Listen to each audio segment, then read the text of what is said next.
Welcome, tennis fans, to the 32nd episode of Tennis Traverse, Exploring the Game, the podcast that delves into the heart of the tennis world. I'm your host, Ivy J. And in today's episode, I'll be breaking down the Miami Open second week, talking about the women's final and the men's final that's coming up. And I just want to tell you guys that I'm releasing my tennis newsletter, and I already made an announcement in last week's episode, and I can see that a lot of you guys have already subscribed. But I think you guys noticed that there was a letter posted prior to my announcement, and that was on the guest episode. I sort of want this newsletter thing to be a soft launch, if that makes any sense. Like, I don't want it to suddenly be as out there as my podcast, because I want it to be sort of like a small community just for like the tight fans that listen to my podcast, if that makes sense. So basically, for those of you guys who are interested, the newsletter will be sent to your inbox and published on Substack every Sunday at 4 p.m. Eastern Time. And the newsletter will include a sneak peek into Monday's episode, as well as some resources I used to create or generate my episode. For example, last week I did a Miami draw preview, and I posted what I did on there so you guys can follow along while I speak, so it's really useful if you guys are interested. And the newsletter is on Substack, so you can just subscribe to me on Substack as well, and you can feel free to message me there as well. I will also try to be active there as well, if possible, because I promise you guys I'll be active on social medias, but just haven't, because I had a lot of schoolwork, and I just feel like being on social media kind of like wastes a lot of my time. But I think during Grand Slam seasons, there's just so much going on that I have to be on there. So I really hope I'll see you guys there. And right now, the Substack is completely free. You don't have to pay anything to get like my newsletter whatsoever. So please, you won't miss out. It's just going to be, I promise, just one letter every Saturday. And it's not gonna just like flood your inbox or anything like that. Okay, before we begin, please again follow all of my social medias if you haven't already. That includes my newsletter, Instagram, and Twitter using @TennisTraverse. That is @TennisTraverse. If you're listening on YouTube, comment, like, and subscribe. If you're listening on other streaming platforms, please rate my show. And let's get right into today's episode. So guys, we have a lot to talk about, but I'm gonna break it down into two chunks. So the first chunk is just going to be the WTA draw, and everything is just going to be surrounding the Miami Open. So I want to talk about some good matches that went on. So the first match I want to talk about is going to be Rybakina versus Taylor Townsend. So for me, this was a close match. So Taylor Townsend lost the first set 3-6, won the second in a tiebreak with 7-3, and lost the third, the deciding set, with a score of 4-6. And to be honest, I'm really happy to see Taylor Townsend, who received a wild card, to go this far in the tournament, because I feel like with Venus Williams getting a wild card, a lot of people are skeptical about who's receiving the wild card. To like compare it to like sort of, I want to say how like a lot of young players aren't receiving it, and the tournaments are choosing to give wild cards to players who are sort of, I don't want to say old, but they've been in the tournaments for a long time, and they're sort of like falling out of their prime. So I think Taylor Townsend just proved that it's a right decision to give her the wild card, not speaking for anyone else, and she played a close match against the finalist of this tournament. And I think the one thing that set them apart is just breakpoints. I think breakpoints conversion is just, in general, such a huge deciding factor in a match, because she had 7 breakpoints, whereas Rybakina had 10. And to be honest, a 3 breakpoints difference isn't that much, considering they both couldn't convert that much. Sorry, guys. But she converted 2 out of 7, whereas Rybakina converted 4 out of 10. So that is, in my opinion, one of the huge differences in this match. But I have this match linked if you guys want to go check it out. The other match I want to talk about is Swiatek versus Noskova. So this is basically the third time that they're playing each other. and this year. And the first time they played each other was in the third round of Australian Open, where Świątek lost after winning the first set. The second time they played was in Indian Wells, where Świątek bageled Noskova in the second. And then this is basically their third match. So I think this to both of them were really important because, well, Noskova won one, Świątek won one. So this is like sort of the deciding one to see who's like sort of on top, because Świątek, she's the number one player, and Noskova, she's seeded 26 in Miami, and she's just coming up as a new player, so she's like sort of hoping to challenge the one that's already been up there, if that makes sense. So this was a close match to say the least. The first set was a tiebreaker, and Noskova won to 9, and that to me is really interesting because, in my opinion, I think Świątek has a better mentality. But Świątek just has a better mentality because obviously she's been under high pressure more just because of her position, how long she's been on tour compared to Noskova. Świątek has been competing on a higher level for much longer than her. So I didn't expect Noskova to win that tiebreak, and afterwards, I think the 6-4, 6-4 from Świątek just shows that she is still mentally sort of, I feel like a lot of tennis is just mental, and the two sets after just showed how Świątek, despite losing the first set, the close tiebreak, she's still mentally sort of more set and focused compared to Noskova, who I feel like after winning that tiebreak might have lost focus just because of how close she might have felt like she got away with it in a way. Okay. Now we'll talk about another matchup, which also includes Świątek. So that is Świątek versus Alexandrova. So this was surprising because the last time they played each other was in Qatar, which was not far away. It was in February. And Świątek won with a score of 6-1, 6-4, which is like really dominating. And I guess that just partially, it shows how competitive or sort of wacky, I don't want to use the word wacky, but it is, the women's side can be. Because just a month ago, she managed to beat Alexandrova easily, but now it's completely flipped. And in my prediction, I predicted Świątek to win Miami and do sunshine doubles again because she did it. So I felt like she was mentally prepared for it. However, I think this match, maybe Świątek just wasn't used to the ball Alexandrova was hitting. Part of it has to do with the surface because compared to Indian Wells, Miami had a faster surface and it was also really damp, so it was really weird in a way for players like her because she favors slower courts because she won French Open so many times and she's basically dominating in French Open and Roland Garros. So I think fast court maybe isn't at her best, but still, I didn't expect this to happen. Okay, let's move on to Garcia versus Osaka. So I will talk about Osaka later, but I just want to talk about the match that happened. So Garcia won in 2 straight sets with a score of 7-4 in the tiebreak in the first and 7-5 in the second. So honestly, I couldn't complain. Like, Osaka played amazingly, and I think Garcia... Okay, I'll talk about this later because I have some things that I want to talk about as like in general trends. But I think from the total points win, we can see that it was just an incredibly close match. Garcia won 78, whereas Osaka won 77. So I think sometimes it's just about winning the key points at the key times. But to be honest, I couldn't be happier with Naomi's performance throughout this tournament. And then the other match I want to talk about is Gauff versus Garcia.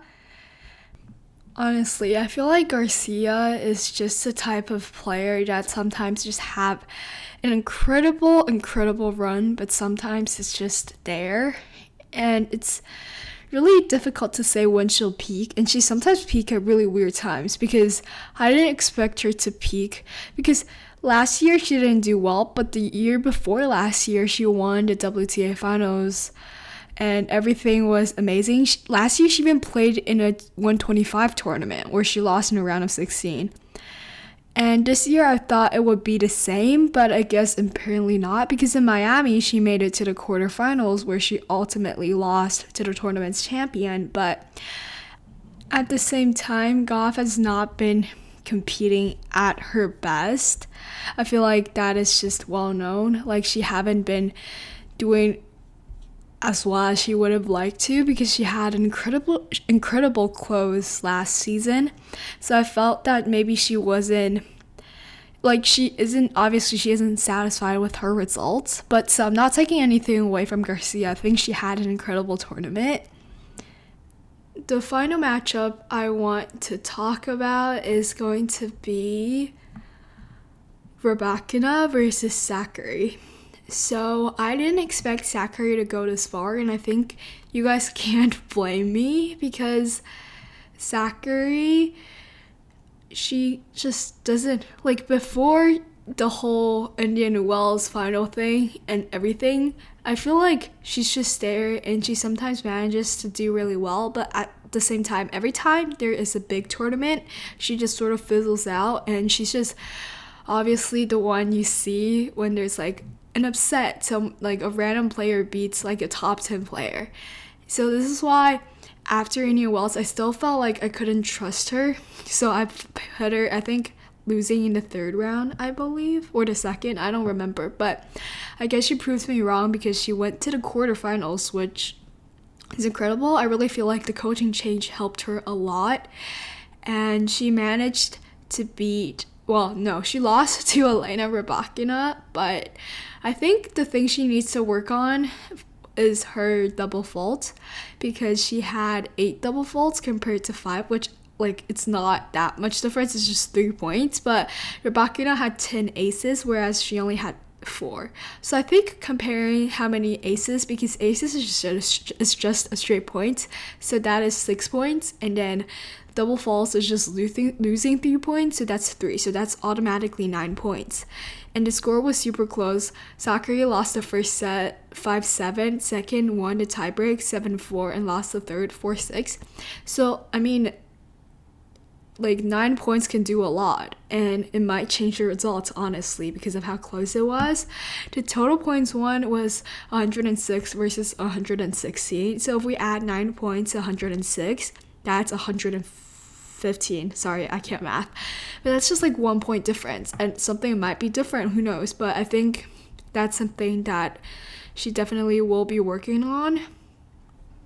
I have all these matches linked, but now we'll talk about the semifinals. So if you guys want to go check that out, make sure to just go to the show notes. Semifinals, we have Rybakina versus Azarenka and Collins versus Alexandrova. To be honest, the 2 semifinals didn't really catch my attention in a way, except for the Rybakina one, because there was a bagel in it. Like, she only won 5 points in that second set. That's like crazy because of how sort of, I feel like, calm she is on court, to just win 5 points and to come back and win in its third set in a tiebreak is just incredible. So I definitely recommend you guys to check that out. The second match isn't that, well, I wouldn't say it's that entertaining, because Collins just dominated and won with a score of 6-3 and 6-2. Okay, now I just want to talk about some trends, I guess, that I found are interesting. So the first one I want to talk about is how I underestimated Osaka, because she beat Svitolina in the second round, and I just didn't expect that, because Svitolina, she's been honestly competing at a high level constantly, even though this year hasn't been, like, she hasn't had a title yet, but I feel like she's always there competing. So I feel like with her beating Svitolina just shows that she is also ready to compete at that high level. And she also said that this is her best sort of level on court so far, and I completely agree with her. I think she played amazingly, and that loss with Garcia really couldn't, like, it doesn't say anything. And she even decided to enroll in a 250 tournament by accepting the wild card of 250 tournament, and really happy for her. I feel like she needs it, because the clay court, I think the competition is really fierce, and obviously she isn't really as comfortable on clay courts and grass courts compared to hard courts. So I think enrolling her in some sort of lower ranked tournaments could help boost her confidence, and I think maybe get a title probably, and I think that'll be really good for her. The other I want to talk about is old players emerging. Sorry that I used the word old, but I just want to talk about how Azarenka is coming up, Collins is coming up, Taylor Townsend is coming up. It's just a lot of players that are dominating in games a few years back are suddenly back in this tournament, and I love it. I think it's really refreshing to see them again, and yeah, just want to talk about that. The other thing I want to talk about is Zachary and Garcia's solid run. I already mentioned it when I was talking about the highlights, but I think with their solid runs, it really just shows how, again, the WTA is just really, really interesting. Literally anything can happen. And I didn't expect both of them to just peak randomly at Miami, but apparently they did. And I don't hate it. I love it, actually. So, yeah. Okay.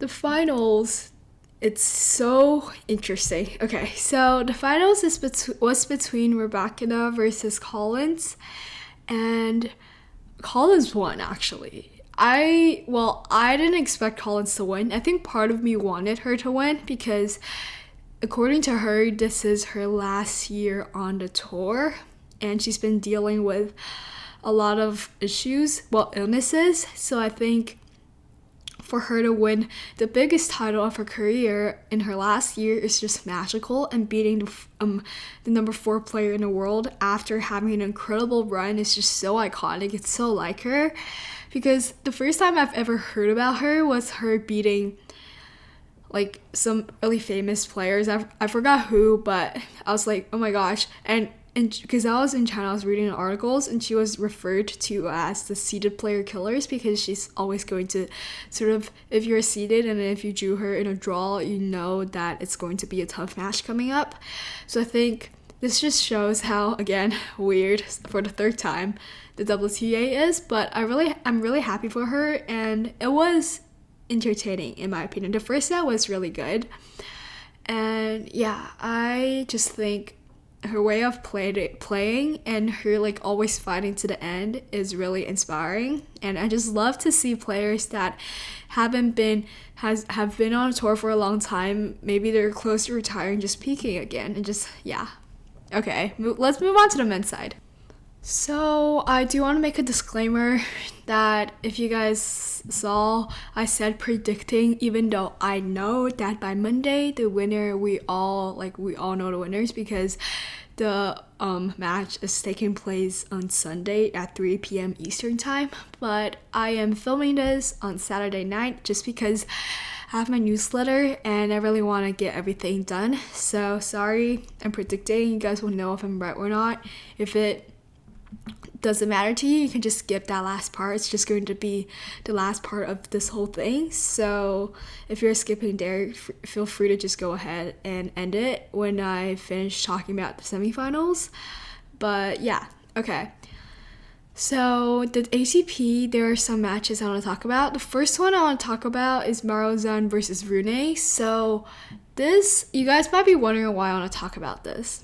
It's because of how interesting the score is, guys. So I'm not taking anything at all away from Marozsan because he played incredible at Indian Wells.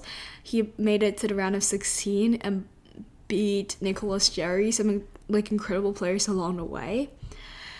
But for him to beat Holger Rune in the second round with a score of 6-1, 6-1, it's just interesting. Like, Holger said that how he wasn't feeling well. I'm sorry, I didn't watch the highlights, so I couldn't comment on if he's playing at his regular level or not. But I saw this tweet when scrolling through Twitter. It said how that, like, when Holger Rune plays well, it's just everything seems so perfect, and he's just, like, such an incredible athlete. But when he doesn't, you're like, why is he still here? And that's how I felt after watching this. Well, I didn't watch it, but that's how I felt after looking at the scoreline. But yeah, just want to talk about that. Okay, the next one I want to talk about is Musetti versus Shelton. This was incredible. Like, because both players are just such sort of young and coming up players, and they're just both they're both full of energy. And I think that's why it made this match so incredible. I obviously have all these linked for you guys if you guys want to go check it out. But Musetti beat Shelton with a score of 6-4 and 7-5 in a tiebreak in the second. And it was just incredible. I don't know what else to tell you guys, but please make sure to check this out. The next one is Korda versus Hurkacz. I want to talk about this match because I want to talk about just how sort of I'm happy that Korda is peaking again because he's been bothered with injuries, and for him to come back because there was just so much expectations on him, saying how he's like expected to go on such deep runs at Grand Slams, but I think he does have a lot of talent. And for him to just come back, I think, is really admirable. And he played an incredibly close match with the number 8 seed. And yeah. Okay. The next matchup I want to talk about is Dimitrov versus Hurkacz. The thing I want to talk about was in the tiebreak, the deciding tiebreak. They were playing, I believe it was like 2-1, and Hurkacz ran up to the net to get a ball, but his foot touched the bottom of the net, and it automatically rewarded the point to Dimitrov, and it completely changed the momentum, and it just leaned towards Grigor, and he just won the match easily.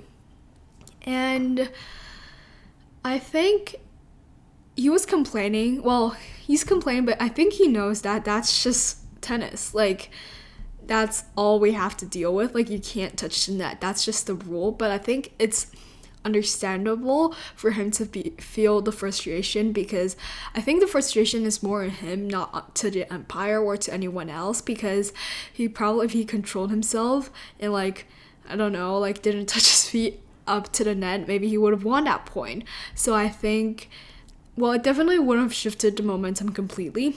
So I think that's just something that's worth talking about. Okay. Moving on. The next match I want to talk about is Dimitrov versus Alcaraz. Like, guys, go watch the highlights, because what was that?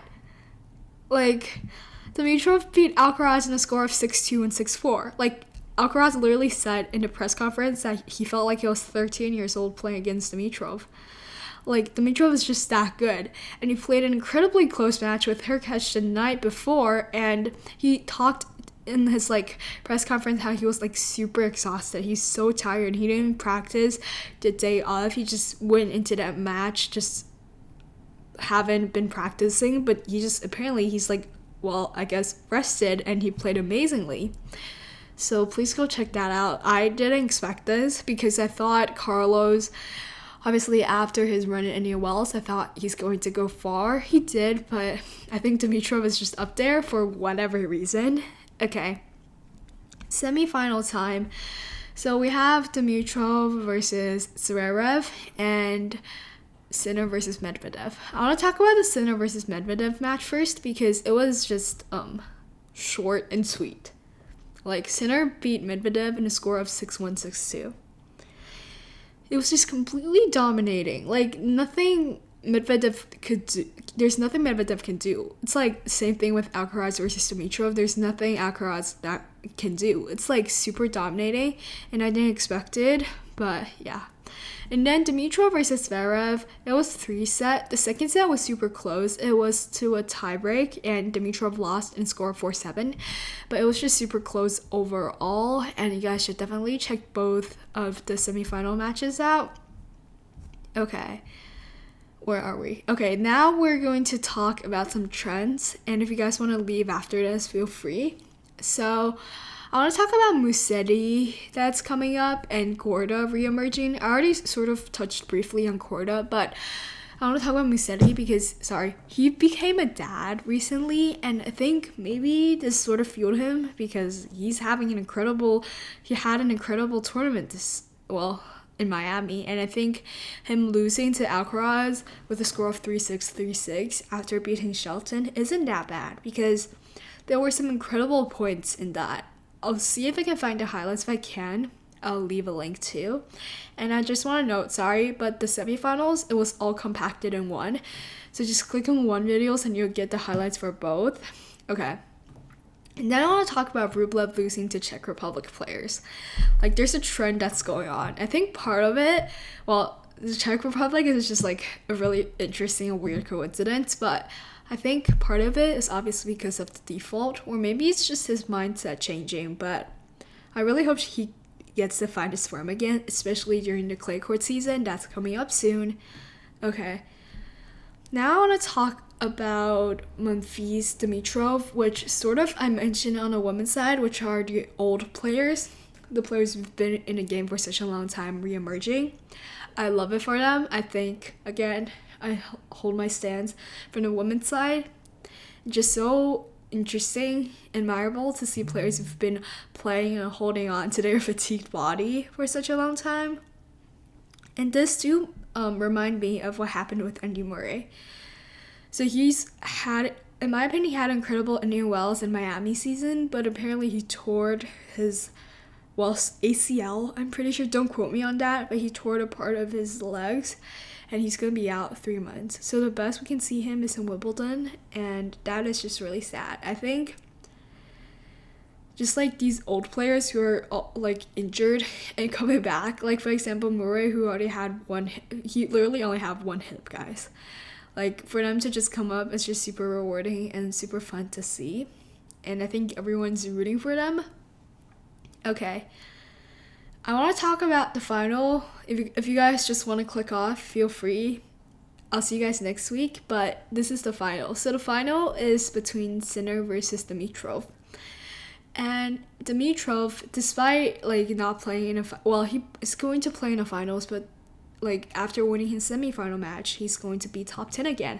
We'll have another one-handed player in the top 10, which is really interesting because, well, Tsitsipas just left, and apparently we have another one because everyone was making a huge fuzz about how like we don't have a lot of there's literally 0 players in the top 10 that have a one-handed backhand, but we have one now.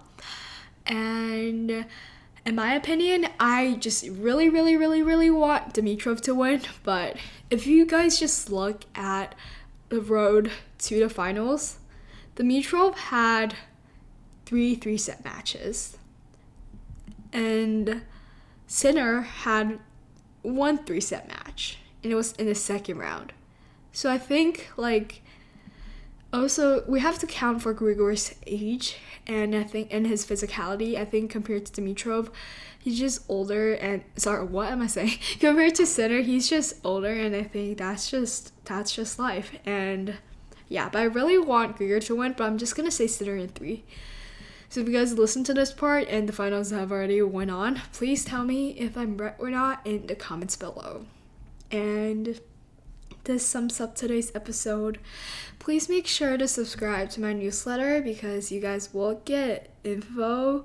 And yeah, I don't know, but my episodes are becoming longer and longer. I think there's just more stuff to talk about, and I feel way more comfortable talking to you guys than I was before.